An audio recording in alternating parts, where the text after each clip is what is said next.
कि हजरत मोहम्मद का जो पूरा जीवन काल था, उस जीवन काल में, उनके जीवन काल में सबसे ज्यादा लड़ाई हुई।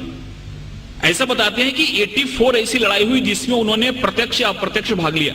84 लड़ाई। लेकिन आपको यह जान के और वहां पे एक आश्चर्य होगा कि 84 लड़ाई तो हुई, लेकिन सबसे कम लोग मरे उस लड़ाई में। अगर एक लड़ाई होती है तो उसमें हजारों लोग मारे जाते हैं, लेकिन इस 84 लड़ाई में जो रिकॉर्ड बताता है, उस रिकॉर्ड के हिसाब से केवल 1014 लोग मरे। और जहां कहीं भी लड़ाई होती थी, हजरत मोहम्मद का हुक्म रहता था कि किसी भी ऐसे व्यक्ति और इंसान को मत मारो जो लड़ाई नहीं करता। ख्वातीनों को महफूज रखो, बच्चों को महफूज रखो, जो ज़ईफ हैं उनको महफूज रखो। अगर कहीं से गुजरते हो और वहां पे अगर किसी किसान और किसी की पैदावार को नुकसान होता है तो उसको बचाओ। इसलिए 84 लड़ाइयां हुई और उन लड़ाइयों में केवल 1014 लोग मरे। दुनिया का सबसे बड़ा रिकॉर्ड है। और जब प्रोफेट मोहम्मद जब मक्का में आए अपने पूरे सैनिकों के साथ, तो जिस मक्का वालों ने उनको अपमानित किया था, जिस मक्का वालों ने उनको पत्थर से मारा था, जिस मक्का वालों ने उनकी जान लेने की कोशिश की थी और उनकी तकलीफ के चलते उनको हिजरत करनी पड़ी थी, उस मक्का वालों को उन्होंने प्यार से जीता। और वो मक्का की जो फतह थी, ऐसी फतह थी जिसमें खून का एक कतरा भी नहीं बना। प्रोफेट मोहम्मद को जितना अपमानित किया गया था, प्रोफेट मोहम्मद की जिंदगी को जितनी तकलीफ दी गई थी, अगर वो चाहते तो जिस समय उन्होंने मक्का में प्रवेश किया, मक्का की फतह की, उस समय हजारों लोगों का कत्ल करा सकते थे, लेकिन एक भी खून का कतरा नहीं बहा और बड़े प्यार और मोहब्बत के साथ उन्होंने मक्का को फतह किया। इससे यह बात सामने आती है कि शांति और अमन इस्लाम का मकसद है।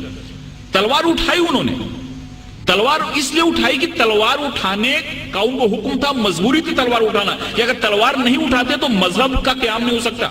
और हर एक जगह गीता में भगवान श्री कृष्ण ने अर्जुन को कहा कि तुम लड़ाई करो, अगर तुम लड़ाई नहीं करोगे तो धर्म की स्थापना नहीं हो पाएगी। अर्जुन वहां से भाग रहा था। अर्जुन ने बोला कि तीर नहीं चलाता क्योंकि मेरे सामने तो हमारे सारे रिलेटिव बैठे हुए हैं। भगवान श्री कृष्ण ने कहा कि यहाँ पे धर्म की स्थापना के लिए तुमको लड़ाई करनी पड़ेगी, तुमको लोगों को मारना पड़ेगा। अगर तुमने लड़ाई नहीं की तो धर्म की स्थापना नहीं होगी। तो एक विशेष परिस्थिति में हमको लड़ाई करने की भी जरूरत होती है। वैसे ही प्रोफेट मोहम्मद ने अगर लड़ाई करने की बात की तो वहां पे की जहां पे लड़ाई करना मजबूरी था, और वहां पे अगर लड़ाई नहीं होती तो शांति की स्थापना नहीं होती। इसलिए ये बात हमारे सामने आती है कि सबसे बड़ी जो बात है कि इस्लाम जहां जहां उन्होंने उनको जहां जहां वो लोगों को मार सकते थे, जहां जहां खून खराबा हो सकता था, वहां पे उन्होंने खून खराबा नहीं होने दिया। कभी कभी उन्होंने अपने को खुद अपमानित भी हुए। जैसे कि बहुत लोगों को मालूम हुआ कि सुलई हुदैबिया जो एक करार हुआ, एक जो मायदा हुआ, उसमें बहुत सारे ऐसे टर्म थे जो टर्म उनको कबूल नहीं थे, इस्लाम के मानने वालों को, मुसलमानों को कबूल नहीं थे। लेकिन प्रोफेट मोहम्मद ने कहा कि अगर यह मायदा नहीं करता हूं तो बहुत बड़ा खून खराबा हो जाएगा और उस खून खराबे से बहुत लोग मारे जाएंगे। इसलिए चलो मेरा अपमान हुआ तो चलेगा, लेकिन शांति के लिए, अमन के लिए मैं करार करता हूं, जिससे बहुत बड़ी लड़ाई टल गई। ऐसे बहुत सारे उदाहरण हैं। एक बार एक यहूदी का जनाजा जा रहा था और प्रोफेट मोहम्मद अपने लोगों के साथ बैठे हुए थे। उन्होंने जब जनाजा देखा तो उठ के खड़े हो गए।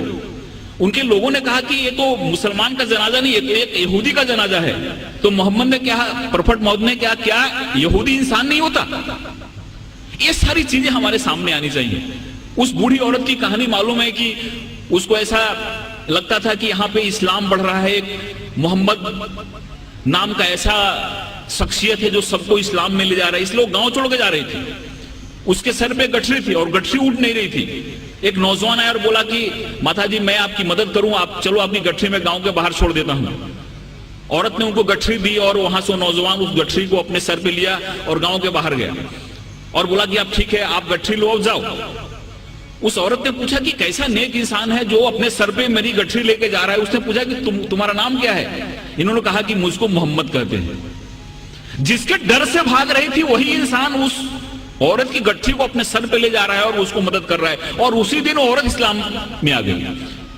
जो औरत प्रोफेट मोहम्मद के सर पे हमेशा कचरा फेंका करती थी नमाज के जाते समय, रोज कचरा फेंकती थी उनके सर पे। एक दिन जब उसने कचरा नहीं फेंका तो मोहम्मद जब लौट रहे थे, प्रॉफेट मोहम्मद, तो उन्होंने देखा और पूछा कि औरत कहाँ है। लोगों ने कहा कि वो बीमार पड़ी हुई है। वहां पे जाके उन्होंने उसकी तबीयत पूछी। उस औरत को लगा कि जिस इंसान को मैंने इतनी तकलीफ दी, जिसको इतना मैंने अपमानित किया, जिसके सर पे मैंने कचरा फेंका, वो कैसा इंसान है कि मैं मेरी तबीयत बिगड़ने पे मेरा हाल पूछने आ रहा है। और वहां पे इस्लाम उसने कबूल कर लिया। एक चीज लोगों के सामने आना चाहिए, ये जो तहम्मुल है, ये जो हमारी सहिष्णुता है, ये जो हमारा एक इंसानियत के प्रति प्रेम है, ये हदीस में और प्रॉफेट मोहम्मद की जो सुन्नत है, ये जब हमारे लोगों के सामने आती है तो हमको समझ में आता है। एक हमारे बहुत नजदीक के मित्र हैं जयपुर के, उनको कई बार मैंने मुशायरे के लिए बुलाया। उन्होंने दो चीजें मुझको बताई।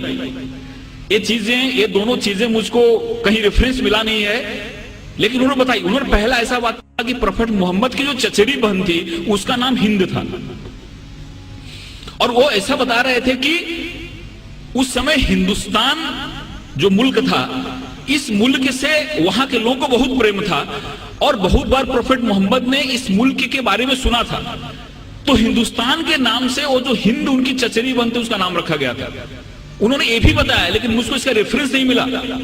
उन्होंने ये बताया कि प्रॉफेट मोहम्मद ने एक बार कभी कहा था कि वो कैसा मुल्क होगा जिस मुल्क से ठंडी ठंडी हवाएं हमारे अरब कंट्री में आती हैं। दोस्तों, ये सारी चीजें हमारे सामने आनी चाहिए। मजहब वही है इंसान जहां सलामत, यह तो शहादत नहीं है, यह गुमराही की अलामत। मासूमों का कत्ल है इंसानियत पे लानत, खौफ खा खुदा से एक दिन आएगी कयामत। दोस्तों, ये जो सुन्नत है वो हमारे सामने आनी चाहिए। ये जो उदाहरण है, ये जो मिसाल है वो हमारे सामने आनी चाहिए। और 2008 में, फरवरी 2008 में देवबंद ने एक फतवा जारी किया, एक ऐलान किया। उसमें 4000 उलेमा पूरे हिंदुस्तान के जमा हुए थे, और उन्होंने क्लियर कट कहा कि आतंकवाद जो है, दहशतवाद जो है, यह गैर इस्लामी है। इस्लाम कभी भी अनजस्ट वायलेंस को सपोर्ट नहीं करता। इस्लाम में कभी भी गलत हिंसा को सपोर्ट नहीं किया गया है। और फरवरी 2008 में उन्होंने फतवा जारी करके इस दहशतवाद को, टेररिज्म को एंटी इस्लामिक बताया। दोस्तों, मैं कुरान की 2-3 आयत आपके सामने कोट करना चाहूंगा। सूरा अल बकरा आयत 190, इसमें ऐसा फरमाया गया है कि अगर तुम पे युद्ध, तुम पे जंग अगर लादी जाए तो लड़ाई करो। अगर तुम पे जंग ला दी जाए, तुम पे अगर युद्ध ला दी जाए तो लड़ाई करो, क्योंकि खुदा को ज्यादती पसंद नहीं है। लड़ाई करोगे फिर भी जाति मत करना। और हजरत मोहम्मद की सुन्नत में बात देखी जाती है कि उनके दुश्मन भी जो मारे जाते थे, उनके शव का भी और उनके लाश का भी उन्होंने बड़े ही हरमियत के साथ, बड़े आदर के साथ उसका दफन किया।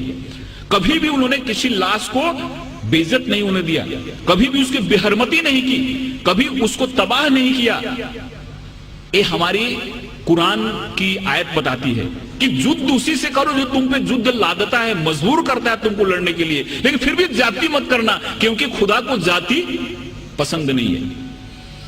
सूरा अल मायदा आयत 32, एक निर्दोष इंसान का कत्ल पूरी मानवता के कत्ल के बराबर है। इस आयत में फरमाया गया है कि अगर एक निर्दोष आदमी है, इनोसेंट आदमी है, अगर उस आदमी का कोई कत्ल कर देता है तो उसका कत्ल पूरी इंसानियत के कत्ल के लायक है। इसलिए कभी भी इस्लाम किसी भी निर्दोष और किसी भी बेगुनाह इंसान के कत्ल की कभी इजाजत नहीं देता। यह हमारे कुरान की बात कही गई है। सूरा बनी इस्राएल आयत 33, किसी भी इंसान की जिंदगी खुदा की दी हुई है, इसलिए बिना किसी कारण, बिना किसी वजह किसी इंसान को तकलीफ देना, किसी इंसान को मारना गुनाह है और खुदा इसके लिए सजा देता है। ऐसे बहुत सारी आयतें हैं जिन आयतों में हमको इस सामने बातें दिखती हैं कि इस्लाम ने हमारे सामने क्या पैगाम रखा, इस्लाम ने हमारे सामने क्या संदेश रखा। लेकिन कुछ ऐसी परिस्थितियां हुई जिसके चलते गलत मैसेज गया। एक बड़ी फेमस किताब है, इस किताब का आपने नाम सुना होगा, लाइफ ऑफ मोहम्मद। BH हैकल ने किताब लिखी है और उस किताब में उन्होंने ऐसा लिखा है कि बाद में काफी ऐसे ट्राइब्स थे, ऐसे जनजातियां थी जिन्होंने इस्लाम को स्वीकार कर लिया, और इस्लाम को स्वीकार तो कर लिया लेकिन इस्लाम के पैगाम को समझा नहीं, और उन्होंने काफी जगह बहुत सारे उत्पात मचाए, जिसमें ततार और मंगोल्स ऐसे ट्राइब्स थी जो इस्लाम को स्वीकार किया लेकिन इस्लाम को नहीं समझते हुए उन्होंने इतने अत्याचार किए जिसके चलते बहुत ज्यादा इस्लाम बदनाम हुआ कि इस्लाम को मानने वाले ऐसा करते हैं। इसका बीएच हैकल ने अपनी किताब में बड़ा ही अच्छा एक्सप्लेनेशन दिया है। तो अगर कोई इंसान इस्लाम या किसी मजहब का नाम लेकर गलत काम करता है तो गलती उस इंसान की है, उस मजहब की नहीं है। अगर कोई भी व्यक्ति किसी मजहब के नाम पे अगर कहीं कोई गड़बड़ करता है, गुनाह करता है, तो ये उसकी व्यक्तिगत चीज है, वो मजहब उसको उसकी इजाजत नहीं देता। नामो नसब जमीन के नस्लों में बट गए, आदम के बेटे कितने कबीलों में बट गए, आए हैं जब से पेश इमामत के मसल्ले, सिजने हमारे कितने मरलों में बट गए, जे किस तरह से कौम को इल्जाम में गुम रही, जब रहनुमा ही कौम के फिरकों में बट गए। अगर रहनुमा ही फिरकों में बट गए और उन्होंने उस चीज को नहीं समझा, उसको मकसद को नहीं समझा,